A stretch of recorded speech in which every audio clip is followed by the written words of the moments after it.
اللهم صل وسلم وبارك على سيدنا محمد وعلى أصحابه أجمعين. ازيكم؟ يا رب كلكم تكونوا بخير. صباح الخير اللي بيشوفني الصبح، مساء الخير للي بيشوفني بالليل. صباحكم سعادة، صباحكم هنا، يا رب دايما تكونوا بخير. زي ما انتوا شفتوا كده في الأول، النهاردة أنا عاملة ميني تورتة، عاملاها نفس الشكل يا بنات، بس اتكررت معايا كتير، فقلت لازم انزل لكم بيها. حطيت كده زي ما انتوا شايفين كوبايتين من الكريم شانتيه، وحطيت المية المتلجة وظبطت الدنيا، والعجان اشتغل على ايه؟ اشتغل على الكريمة. النهاردة حبيت برضو ان انا اوريكم حاجة مهمة قوي، اوريكم تجربتي من غير ما احط ورق زبدة في جناب الحلة بتاعة الخبز زي ما انتوا شايفين كده.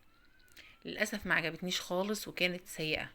بمعنى سيئة ان هي شايفين الجناب بتاعتها مفرولة، وطلع فرولة كتير قوي من الكيك زي ما انتوا شايفين كده. فما عجبنيش التجربة معاها خالص، بالعكس عجبني تجربة ورق الزبدة في الجناب، بتكون جميلة جدا وبتحافظ على شكل الكيك وبتخلي قوامه حلو أوي متماسك. تمام. انا كده يعتبر كده اول كيك معايا. الكيكة دي كانت مقاس 16، انا عاملاها بربع كيلو دقيق اسبونج، وحطيت عليها 3 بيضات وربع كوباية من المية ومعلقة صغيرة محسن جل وشوية فانيليا سايلة. ضربتها وبعد كده حطيتها في العجان. بتاخد معايا في الفرن هنقول نص ساعة. وكانت معاها الكيك الشوكولاتة دي مقاس 18، يبقى عندي النهاردة كيكتين او تورتتين، تورته مقاس 16 وتورته مقاس 18.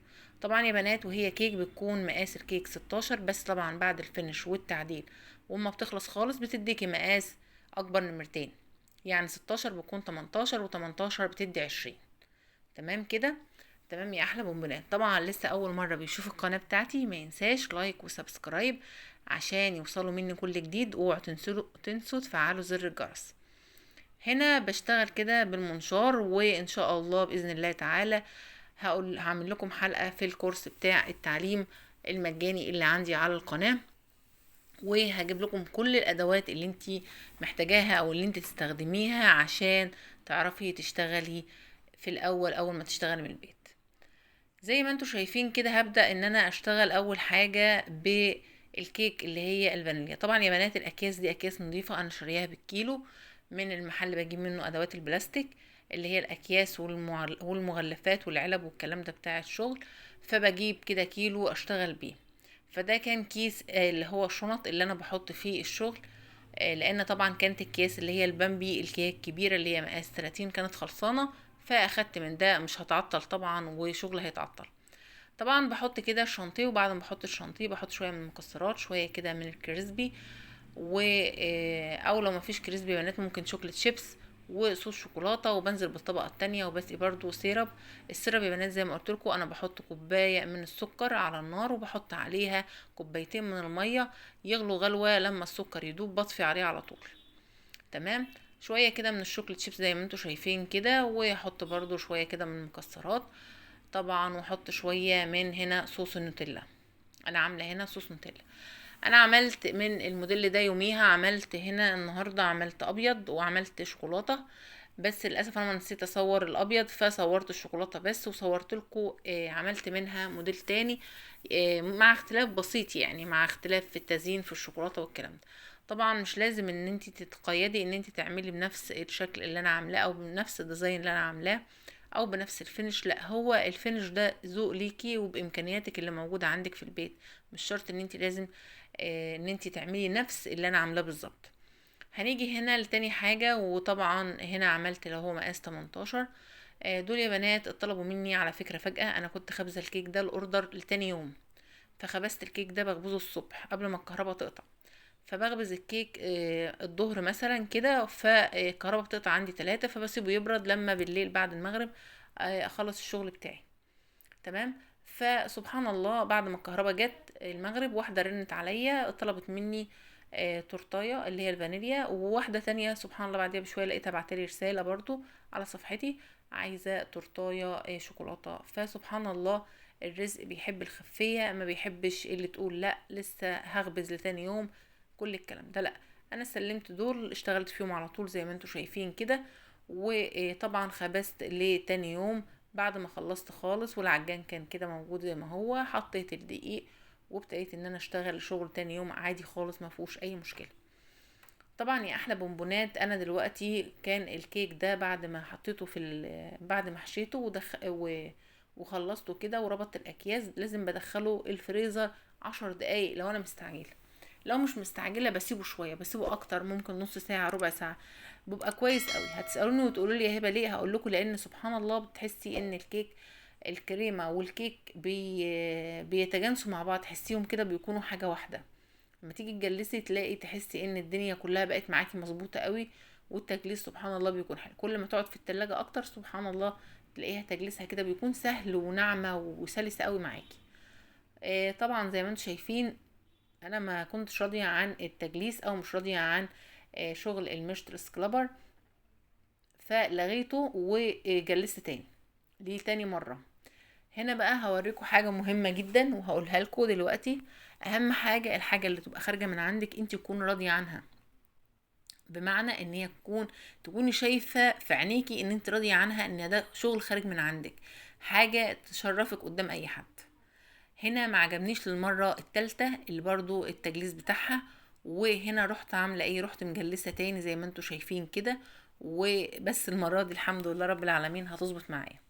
نفس الشغل اللي في الكيكتين او في التورتتين هو واحد، مع اختلاف طبعا ان دي فانيليا والتانية شوكولاتة، بس هو شغل واحد وشكل واحد. هنا خلاص ظبطت معايا اهو بالشكل اللي انتوا شايفينه ده كده، وتمام بقت تمام خالص اهو. هبتدي بقى اساوي من فوق كده زي ما انتوا شايفين، واي زيادة كده بشيلها كده بالسكرابر. تمام. هاخدها بقى ادخلها التلاجة شوية، وهنا هبتدي ان انا اجلس الشوكولاتة زي ما انتوا شايفين كده. فهنا جلست الشوكولاتة حطيتها كده بطريقة تانية. الاولانية انا جلستها حطيت في القمع الحلواني، لكن دي انا بشتغلت كده على طول، صبيت الشانتيه فوق وابتديت ان انا اسحب كده بالسكرابر واجلس تحت، فهتظبط معايا وتبقى زي الفل زي ما انتوا شايفين. سبحان الله. هو بيبقى رزق وجايلك، لو رزق جايلك اوعي ترفضيه. اوعي ان انتي يعني تقولي لا ده مش وقته، ده انا لا انا هرتاح دلوقتي، ده انا كنت جايبه. لا، احنا فاتحين ده باب رزق، فباب الرزق ما ينفعش ان انتي تقفي وتقولي لا مش وقته ومش يومه والكلام ده كله. طبعا هنا انا جلست وبجلس اللي هي الشوكولاته. طبعا يا بنات اللي تصور هنا الفينش بتاع الشوكولاته، بس كان نفس الفينش الشوكولاته هو نفس الفينش بتاع الفانيليا بالظبط، واحد يعني الاتنين واحد، ما كانش فيه اختلاف خالص في الاتنين. الاختلاف بس ان الشوكولاته كانت بصوص الشوكولاته، اما الفانيليا فكانت بالنوتيلا. ده الاختلاف، الحاجه الوحيده خالص بس اللي كانت موجوده. هبتدي كده اسويها كده من فوق بالسكلابر، ومن تحت كده بالمشط السكلابر برضو هبتدي ان انا اساوي كده واظبط الدنيا لغاية ما الدنيا عندي كده تتظبط على الاخر. تمام. هنا بعد لكم نفس الحكاية، بس هنا طبعا كانت الاضاءة مختلفة. طبعا يا بنات ما شاء الله اللهم بارك، انا عملت من الموديل ده ما شاء الله كتير. يعني التورتايه دي انا عملتها كتير قوي. التب اللي انا اشتغلت بيه هنا الروزستات دي انا هسيبه في اول كومنت، وهسيب الصورة بتاعته كمان في رسالة مثبتة في اول كومنت، ورقمه وشكله كل ده هسيبه لكم ان شاء الله في اول كومنت، هتلاقوه موجود ونفس الشكل. كده انا عملت روزتات من فوق، ودلوقتي انا هبتدي اعمل من تحت روزتات برضو، حزم التورتايه كده بروزتات من تحت بالشكل اللي انتوا شايفينه ده. طبعا التب ده يا بنات اللي هو اصغر من اللي بنشتغل بيه الاكليري، واللي بنشتغل منه البيتفور، اصغر منه على طول زي ما انتوا شايفين كده. دلوقتي بقى هجيب الصوص الشوكولاته، انا حطاه في كيس حلواني وهبتدي ان انا اشتغل بيه بالشكل اللي انتوا شايفينه ده. بس طبعا يا بنات ده كنت حطاه في كيس حلواني اللي هو استخدام مره واحده. انا بجيب منه بالدستة برضو وبسيبه عندي، ببتدي ان انا اخد منه كيس بكيس، بيكون كويس قوي، وبحط فيه صوصات حلوة قوي، بيكون صغير كده على مقدار الصوصات بتاعتي اللي انا بشتغل بيها. تمام.